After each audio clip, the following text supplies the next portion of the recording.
अब आप भी जाने जिला कृषि एवं भूमि संरक्षण विभाग गोपेश्वर किस तरह से किसानों को फसल उत्पादन में अपना योगदान दे रहा है। जहां इस क्रम में डॉक्टर योगेश रुवाली ने आज कृषकों को बीज उत्पादन व उन्नत किस्म की फसल उत्पादन की जानकारी प्रदान की है। आज खास बातचीत में जिला कृषि एवं भूमि संरक्षण अधिकारी डॉक्टर योगेश रुवाली ने बताया कि उनका विभाग समय समय पर किसानों की फसल उत्पाद में चाहे बीज हो या फसल, बीमा हो या क्रेडिट कार्ड, उसको समय समय पर उनकी बेहतरी के लिए कार्य करता आया है। सर, वर्तमान समय में जो आपका जो विभाग है कृषि एवं भूमि संरक्षण सर, तो हमारे जनपद के किसान कुछ ऐसी योजनाएं हैं आपके विभाग में जिसका लाभ उनको मिल सके और जो अभी तक न चलाई गई हो सर? हाँ, ये बहुत अच्छा सवाल है। जैसा इसमें क्या है, हमारे जनपद पे वैसे तो सारे किसानों ने यंत्रों का लाभ ले लिया है। बहुत अच्छा है, यहाँ पर यंत्रीकरण है। आप कहीं पर भी जाएं तो हर एक के पास पावर चलित यंत्र मिल जाएंगे, जिससे वो किराए पर दे करके अपनी आमदनी बढ़ा रहे हैं। लेकिन एक ऐसी आमदनी बढ़ाने वाली योजना, क्योंकि अभी अभी हमारे यहाँ बीज आवंटन हुआ है, तो मैं उसमें देख रहा हूँ कि विभिन्न जनपदों से जो वहाँ के कृषक बीज उत्पादन कर रहे हैं, वो बीज उत्पादित होकर के हमारे वहाँ आ रहा है। तो इसका मैं एक छोटा सा उदाहरण बताऊं। जैसे गेहूं का हम अगर बाज़ार का भाव देख रहे हैं तो 19 या 20 रुपये किलो में बिक रहा है, लेकिन उसका बीज जो है अभी जो हमारे पास रेट है 37 रुपये किलो, 38 रुपये किलो, इस प्रकार से उसके रेट हैं। प्रमाणित और फाउंडेशन के अलग रेट हैं। तो ये जो बीज बन रहा है, क्यों ना हमारे किसान उस बीज बनाने वाली प्रक्रिया को अपनाएं। अभी तक का चमोली में बहुत ज़्यादा बीज उत्पादन कार्यक्रम सफल नहीं रहा है, क्योंकि बीज उत्पादन कार्यक्रम में हमें पूरा एक गांव लेना पड़ता है, उसके आसपास के गांव भी लेने पड़ते हैं। लेकिन इसका सबसे बड़ा फ़ायदा ये है कि आपका विपणन पूरा एक ही साथ, एक ही बाज़ार पर, एक ही माध्यम से हो जाएगा। आपको कहीं जाने की ज़रूरत नहीं है। अगर आप हमारा बीज उत्पादन कार्यक्रम हमारे यहाँ के कृषक अपनाते हैं तो जितना भी उनका बीज वहाँ पर को उत्पादित होगा वो पूरा विभाग क्रय करेगा और बहुत अच्छा उस पर बोनस के साथ उनको पैसा भी दिया जा रहा है। तो इससे न केवल उनकी आमदनी में बढ़ोतरी होगी, बल्कि जो रबी सत्र में अभी वो गेहूँ उगा रहे हैं तो आय के स्रोत में भी ये बहुत अच्छा वृद्धि करेगा उन किसानों की। तो मैं चाहूँगा कि बीज उत्पादन कार्यक्रम हमारे यहाँ के कृषक इस पर को आगे आए। जी।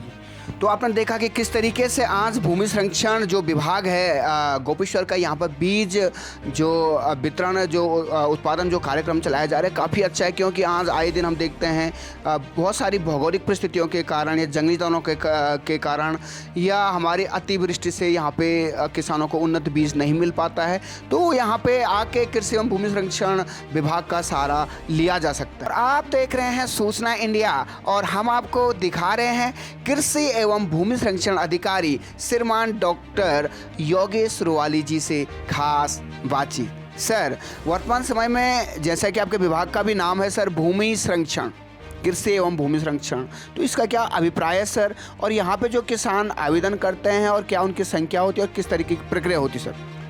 बहुत महत्वपूर्ण बिंदु आपने पुनः उठाया है। और इसमें एक बात मैं ये कहना चाहूँगा, जैसे हमारा कृषि एवं भूमि संरक्षण विभाग है तो हम यहाँ पर को भूमि और जल संरक्षण कृषि के साथ साथ कार्य करते हैं, जिसमें जल संरक्षण में हम लोगों के लिए टैंक बना रहे हैं और भूमि संरक्षण के लिए हम जो उनका नाला होता है वहाँ पर को चेक डैम, नाला नियंत्रण कार्य करते हैं हम चेक डैम बना करके।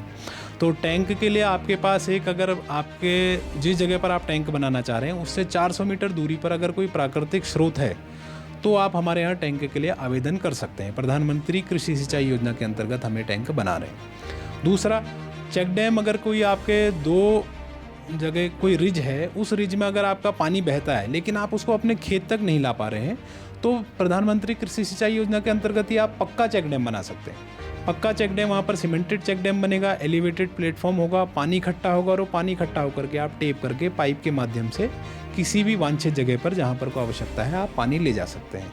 तो एक तरीके का पानी का प्रयोग। अब इसके बाद अब आती है कि घेरबाड़ आदि भी एक समस्या है। तो घेरबाड़ में भी जिला योजना के माध्यम से हम घेरबाड़ करा रहे हैं, जिसमें 10% का अंशदान है। लेकिन ये एक सामूहिक योजना है, व्यक्तिगत तौर पर को ये नहीं चलाई जा रही है।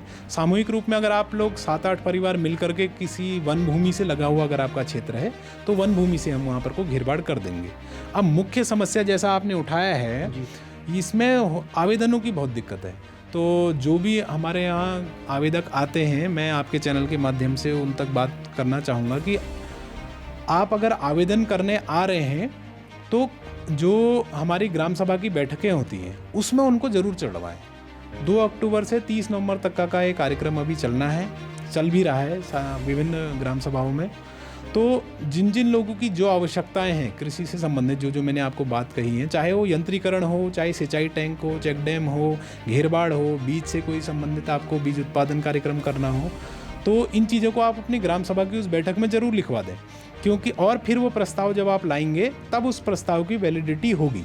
अन्यथा व्यक्तिगत एक कोरा कागज़ माना जा रहा है वो, क्योंकि हमें भी अब सब चीज़ जैसे आप जान ही रहे ऑनलाइन हो गई है। तो ग्राम सभा में फला दिन की बैठक में खुली प्रस्ताव दिनांक ये संख्या इस प्रस्ताव के अनुसार ये कार्यक्रम प्रस्तावित किया जा रहा है। तो ये हमको सूचना चाहिए होती है, तो आपके चैनल के माध्यम से मैं चाहूँगा, तो ताकि हमारे कृषक जो यहाँ पर को आते हैं, जो कई बार आवेदन करते हैं लेकिन निराश होकर के लौटते हैं, तो वो समस्या आगे उन्हें ना देखनी पड़े। जी जी, तो बहुत बहुत धन्यवाद सर जानकारी देने के लिए। बहुत बहुत धन्यवाद आपके चैनल का भी। लगातार आप जनपद में बने हुए हैं, विभिन्न विभागों से आपकी वीडियो देख रहे हैं, तो निश्चय ही ये सब चीज़ें आपको हमारे जनपद का नंबर 1 चैनल बनाती हैं। बहुत बहुत धन्यवाद। बहुत बहुत धन्यवाद सर।